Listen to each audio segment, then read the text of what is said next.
요사이 급변하는 세상을 바라보면서 세상 교육의 중요함에 대하여 생각하게 됩니다.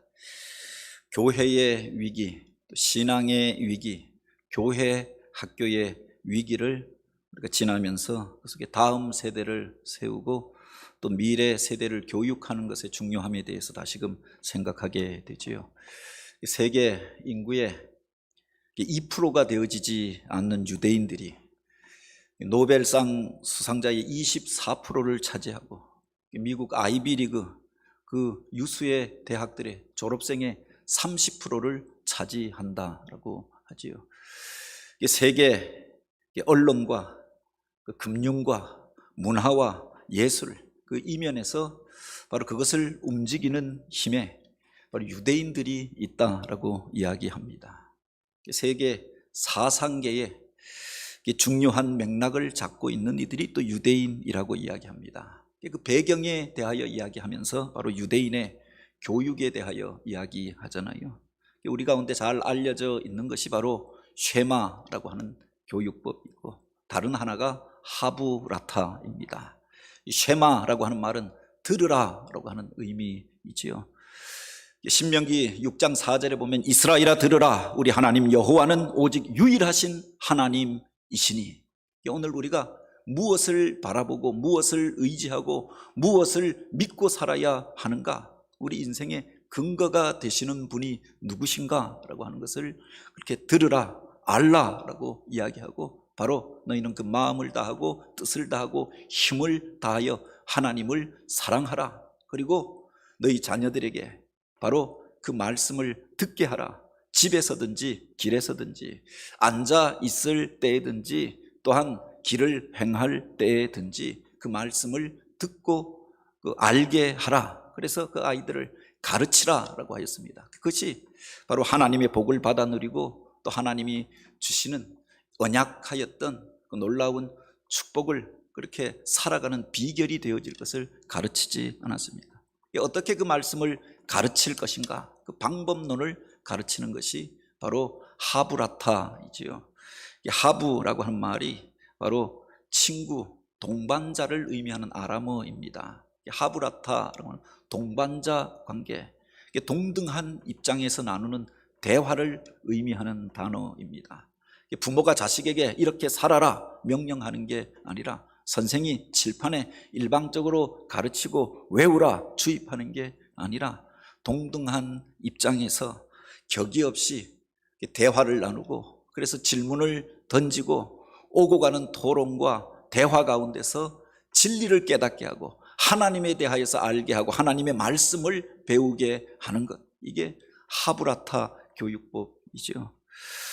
우리들 가운데 그렇게 과거로부터 주입식으로 교육받았던 것들이 있습니다. 그래서 같이 토론하는 문화에 익숙하지 않지요. 요새 젊은 세대들은 교육의 방식들이 바뀌어지면서 좀 더 자유롭게 이야기하고 또 그렇게 창의적인 사고들이 그 안에서 나오는 것들을 보게 됩니다. 바로 이런 교육법을 통하여서 사람의 의식이 보다 자유롭게 생각하고 창의력을 발휘할 수 있게 되어졌다라고 하는 거죠.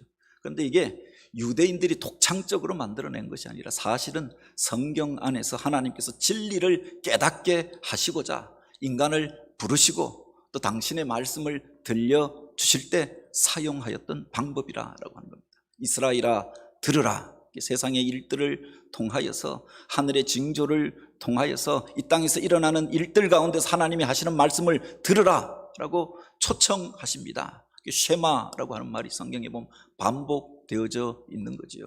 그리고 또한 우리를 향하여서 질문하시는 주님의 말씀들이 기록되어져 있는 것들을 보게 됩니다. 일방적으로 정죄하는 것이 아니라 하나님을 떠나서 죄를 범하고 그 언약을 깨뜨리고 자기가 하나님처럼 되고자 하여서 선악과를 따먹었던 아담을 향하여서 아담아 아담아 내가 어디에 있느냐, 그를 찾으시잖아요. 하나님이 눈이 어두워서 그가 어디 있는지 몰라서 그가 한 일들을 알지 못해서 그렇게 말씀하신 것이 아니라 바로 그를 향하여서 질문하시면서 그 자신을 돌아보고 그 죄악된 자리로부터 나오게 초청하셨던 말씀이 아닙니까?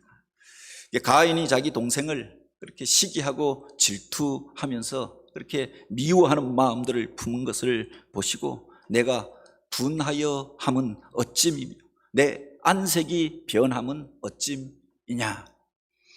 그 마음 속에 바로 형제를 향하여서 미움을 품고 또 시기하고 질투하는 마음을 갖게 된 것들을 아시고 내가 어찌하여 그러냐, 내 얼굴이 변한 것이 왜 그렇느냐 몰라서 물으시는 것이 아니라 깨닫고 돌이키라고 질문을 던지셨던 것 아닙니까? 내 아우 아벨이 어디 있느냐? 그가 결국은 그 길로 치달아서 자기 아우를 죽이고 살인하고 땅에 묻어버렸습니다. 하나님께서 바로 나타나 그를 심판하시고 정죄하신 것이 아니라 내 아우 아벨이 어디 있느냐 질문하시잖아요. 스스로 깨닫고 죄를 고백하고 그 죄악된 자리로부터 떠나기를 기대하셨던 것 아닙니까? 죄악된 세상, 문제 많은 세상에 대한 그렇게 것들을 보게 하시고 바로 인자야 이 뼈들이 능히 다시 살겠느냐라고 질문하십니다. 어떻게 이 사람들을 살리겠느냐, 이 세상을 어떻게 새롭게 하겠느냐, 그 방법에 대해서 물으시잖아요. 하나님이 몰라서 물으시는 것이 아니라 바로 이 세상의 문제에 대해서 심각하게 생각하지 않고 그냥 흘러가는 대로 살아가는 그들을 향하여 질문하시면서 스스로 자각하게 하시고자 하였던 것. 이 땅 가운데 오신 주님께서 제자들을 향하여 세상이 나를 누구라 하더냐, 너희는 나를 누구라 하느냐 질문하십니다.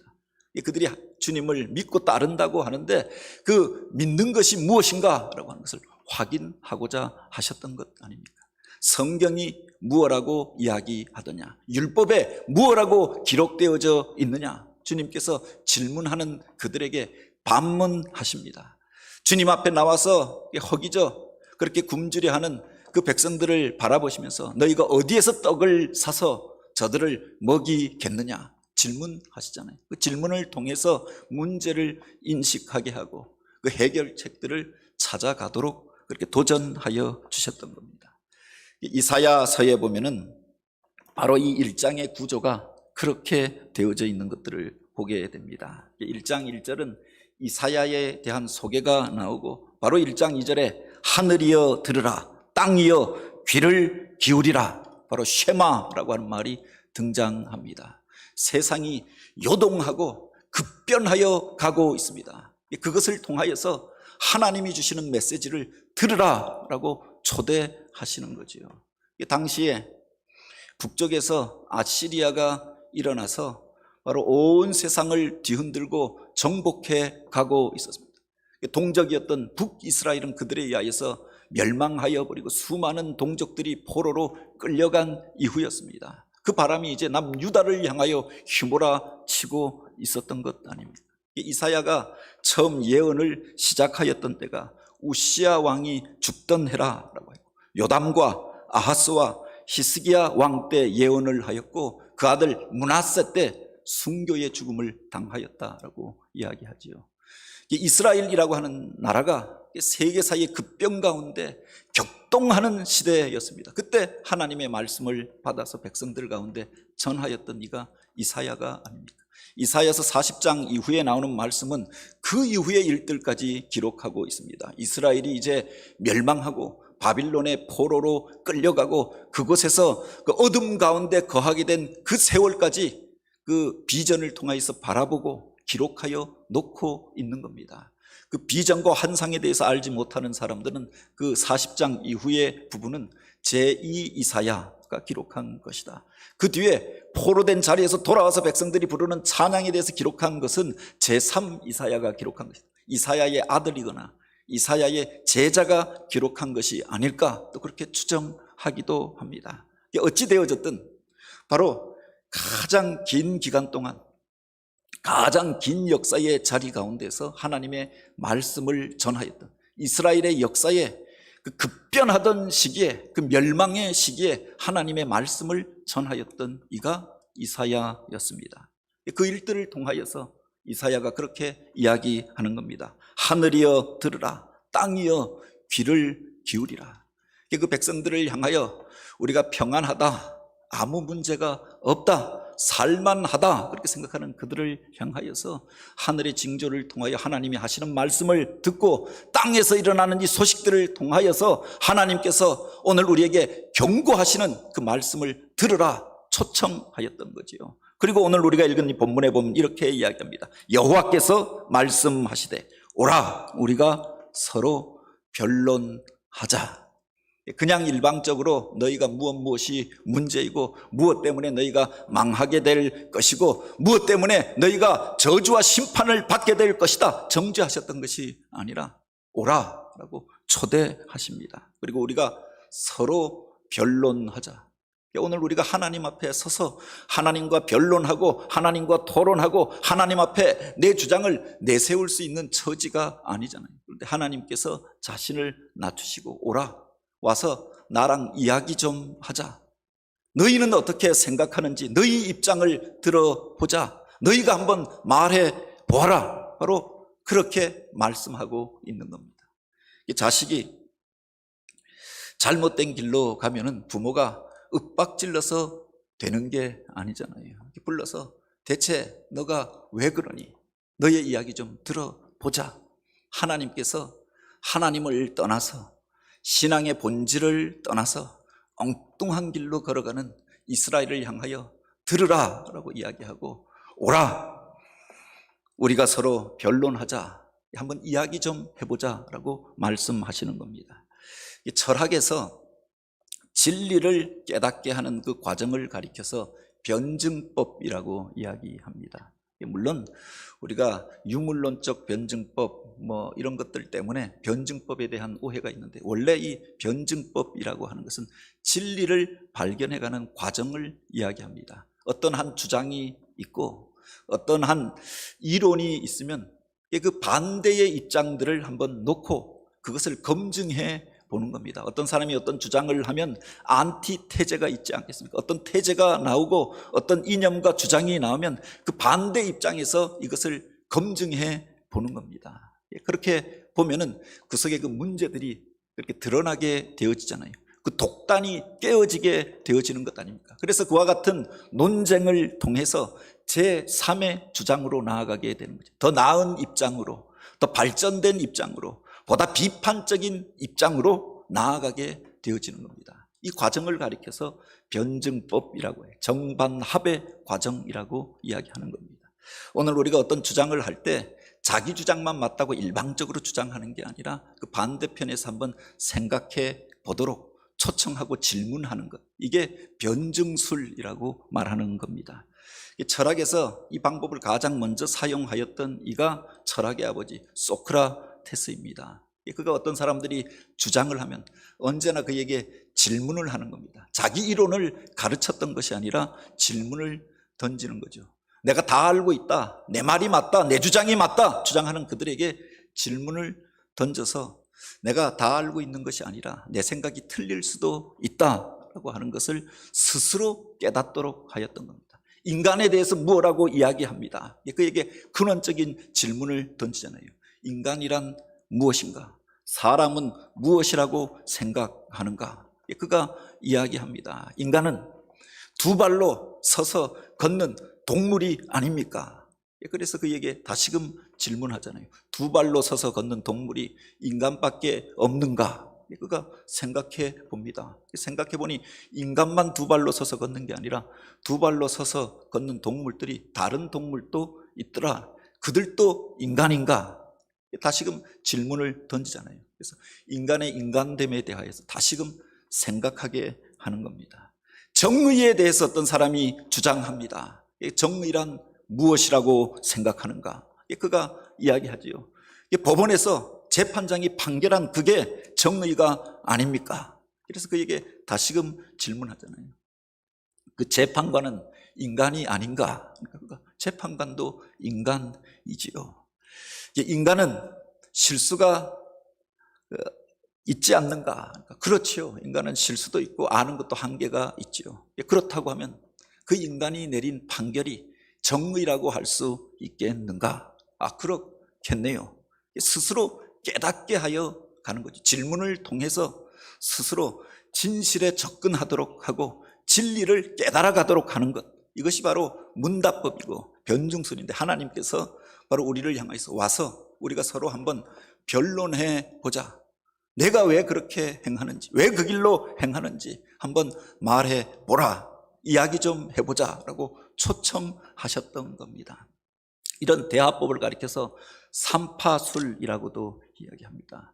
삼파가 자기가 아이를 낳는 게 아니잖아요. 결국은 산모가 아이를 낳아야 하는 겁니다. 근데 그 옆에서 돕는 자가 있으면은 쉽게 아이를 낳을 수가 있는 것들, 그게 바로 삼파이죠. 옆에서 힘을 주라고 하고 어떻게 하라고 하고 그가 바로 아이를 잘 낳을 수 있도록 돕는 자가 삼파인데, 바로 이 변증술이라고 하는 게 이와 같아라고. 어떤 사람을 정죄하고 심판하고 자기가 쾌감을 느끼기 위하여서, 자기가 승리자가 되기 위하여서가 아니라 그 사람이 깨닫고 그가 생명을 낳고 그가 바로 서도록 하기 위하여 도와주는 것, 이게 삼파술인데, 대화를 통하여서 우리가 깨닫고 진리 안에 바로 서도록 주님께서 초청하고 있는 음성을 바로 이 본문을 통해서 우리가 보게 됩니다.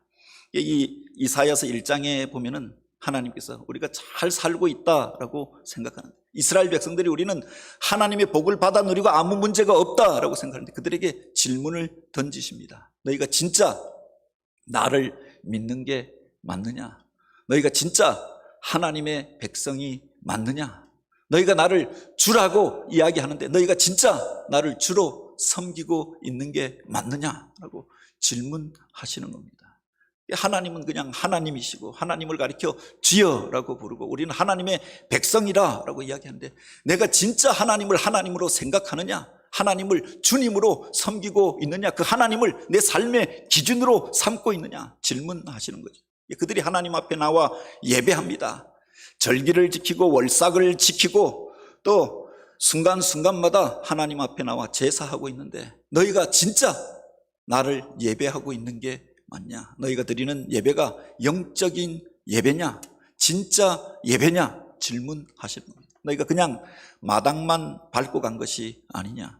너희가 그냥 문지방만 넘나 들었던 것이 아니냐? 그 예배에 대하여 질문하셨던 겁니다. 그들이 서로를 향하여서 형제라고 이야기합니다. 이스라엘은 한 형제라고 고백합니다. 이웃을 향하여서 내가 이웃을 사랑한다라고 이야기합니다. 그런데 너희가 진짜 형제가 맞느냐? 북이스라엘이 멸망하도록 그렇게 외세를 끌어들였던 이들이 남유다 사람들이었습니다. 그들의 멸망하는 소식을 듣고 기뻐하였던 이들이 유다 사람들이었습니다. 너희들이 진짜 한 형제가 맞느냐? 그들이 너의 이웃이 맞느냐? 너희가 내 이웃들을 향하여 진짜 사랑하고 있는 게 맞느냐? 이 질문을 던지시는 거죠. 그리고 그들을 향하여 오라, 우리가 서로 변론하자. 바로 이와 같은 일들을 통하여, 질문을 통하여 우리 자신을 돌아보시게 하셨던 것 아닙니까? 때때로 하나님께서 당신의 백성들을 향하여 어떤 문제 상황 가운데서 스스로를 돌아보시게 할 때가 있지요. 가마솥 안에 깨구리에 대한 이야기가 있습니다. 깨구리를 뜨거운 물 안에 갑자기 집어 넣으면은 그가 깜짝 놀라서 튀어나오려고 하지요. 그런데 미지근한 물 안에 깨구리를 집어 넣으면은 들어가서 오히려 편안하게 느끼는 겁니다. 물이 미지근하니까. 그렇게 쉴만하다, 누울만하다. 그래서 마음이 편하면은 사지를 완전히 뻗어서 몸을 의탁하고 그곳에 눕게 되어지는 거죠. 그런데 서서히 불을 가해서 온도가 올라가면은 그것이 뜨거운 것을 뜨거운 것으로 느끼지 못하고 그 안에 평안히 누워서 쉬다가 안락함에 취하여 있다가 삶아서 죽게 되어지는 겁니다. 우리 인생들 가운데 이런 모습들이 있다라고 하는 겁니다. 변하는 세상 가운데에서 당장 내 앞에 문제가 없으니까 문제가 없다고 생각합니다. 당장 내가 죽지 않으니 내가 살아있다고 생각하는 겁니다. 오늘 우리가 주의 전에 올랐으니 내가 하나님을 섬기고 신앙생활을 잘하고 있다고 생각하는 겁니다. 그들을 향하여 내가 진짜 나를 섬기는 게 맞느냐? 내가 진짜 하나님의 백성이 맞느냐? 지금 내가 드리는 것이 예배가 맞느냐라고 질문하시면서 바로 오라, 우리가 서로 변론하자, 너희 이야기 좀 들어보자라고 말씀하셨던 거죠.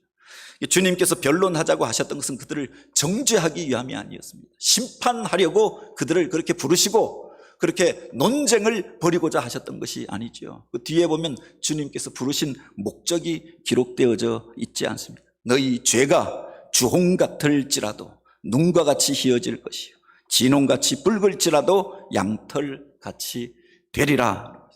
무엇이 문제인가? 세상에서 이런저런 일들이 일어나고 있는데 어려움이 다가오고 위기가 우리 가운데 찾아오게 되어졌는데 왜 이런 위기가 찾아왔는가? 너희들 가운데 알지 못하는 중에 죄악이 너희들 가운데 들어와서 너희가 죄 가운데 거하며 행함으로 인하여서 이런 문제가 시작된 것이 아니냐, 깨닫도록 하기 위하여서 이런저런 일들을 통하여서 그들을 각성시키시고 이 질문을 통하여서 스스로를 돌아보게 하셨던 거죠. 하나님이 눈이 어두워서 우리를 보지 못함이 아니고 하나님이 귀가 어두워서 우리를 듣지 못함이 아니고 너희 죄악이 너희와 하나님 사이를 내었고 그 눈을 가리어 그 영광을 가리어 보지 못하게 함이라 라고 했습니다. 그 죄로 인하여서 이런 문제들이 시작되어졌던 거죠.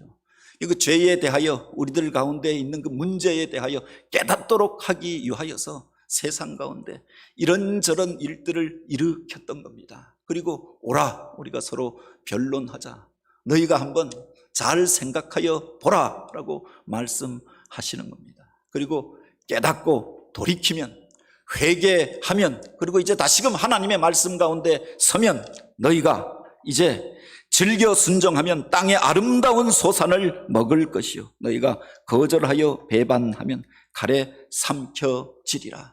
그들을 용서하시고 축복하시기 위하여 부르셨던 것 아닙니까? 심판하기 위하여, 정죄하기 위하여, 그들 속에 있는 문제에 대하여서 지적하여서 그들을 끌어내리기 위하여 부르셨던 것이 아니라 깨닫고 돌이키라고, 그들을 용서하기 위하여서 그 복된 자리 가운데서 다시금 하나님과 교제하며 즐겨 먹고 그 행복을 누리게 하기 위하여 부르시고 초청하셨던 거지요.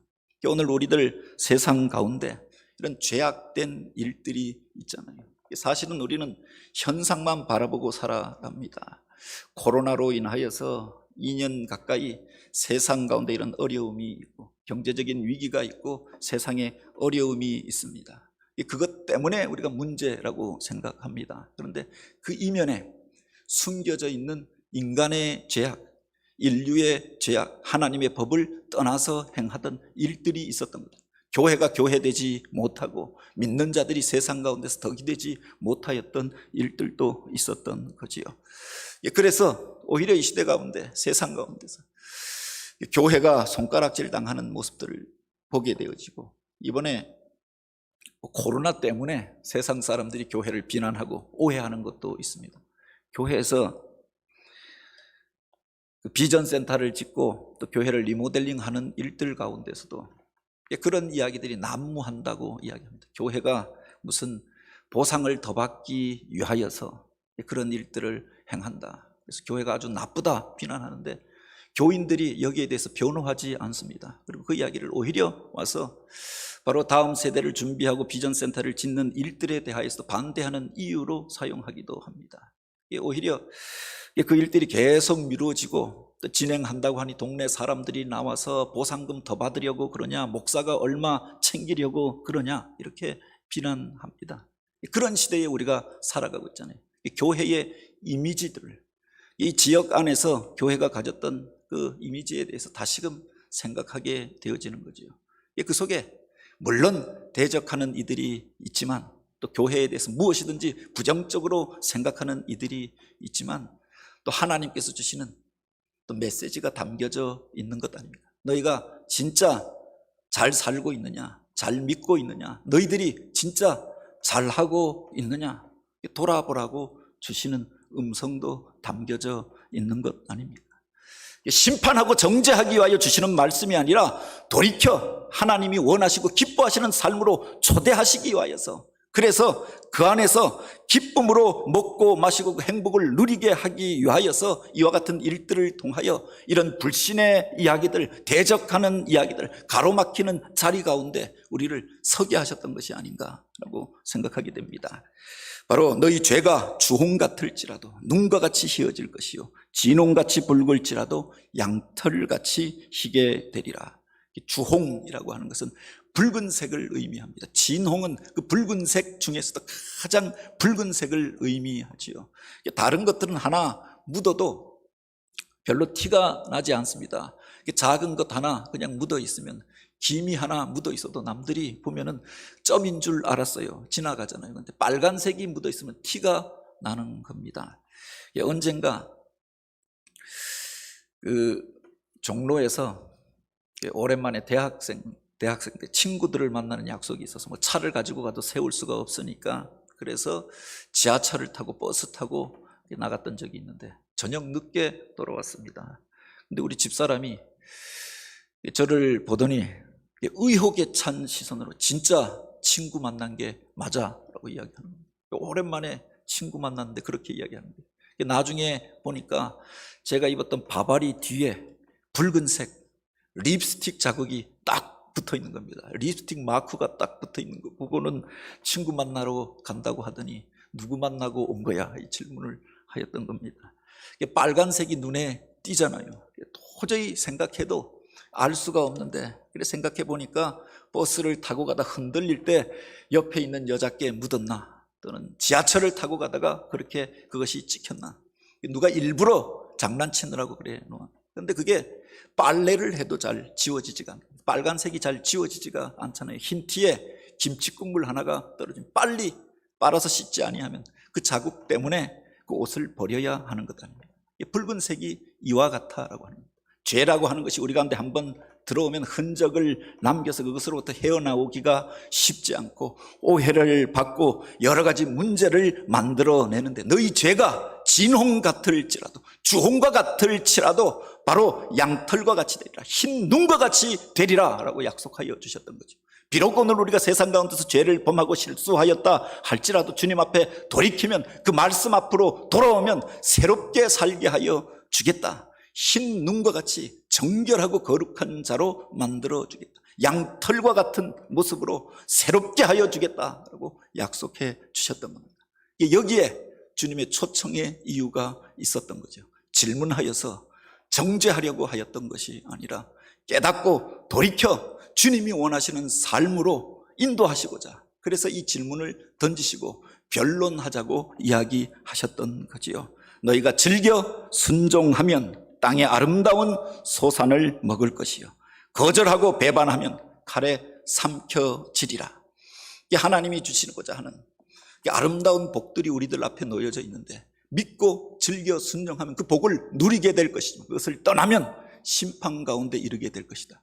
경고하는 메시지가 그 속에 담겨져 있지 않습니까? 너희가 회개하고 돌이켜 너희 죄 없다함을 받아라. 그리하면 이 유쾌한 날이 너희 가운데 이를 것이요 라고 하였습니다. 오늘 우리들 가운데 행여나 죄악된 것들은 들어와 있지 않는지, 시대의 징조를 통하여 세상 가운데서 불신자들이 함부로 교회를 향하여 하는 말들 속에서도 우리에게 주시는 주님의 음성을 우리가 듣게 되길 원합니다. 하늘이여 들으라, 땅이여 귀를 기울이라. 그 속에서 하나님이 주시는 경고의 음성을 우리가 들을 뿐만 아니라 하나님께서 우리를 초청하시고 초대하시는 말씀 앞에 순종함으로, 하나님이 기뻐하시는 일들을 향하여 지켜 행함으로 그 속에서 언약하신 복을 받아 누리고, 우리 앞에 묶여졌던 것들이 풀려지고 형통의 복을 받아 누리며 하나님 손에 붙들려 쓰임받는 사람들, 믿음의 지체들, 우리 교회가 되어지길 주님의 이름으로 축복합니다.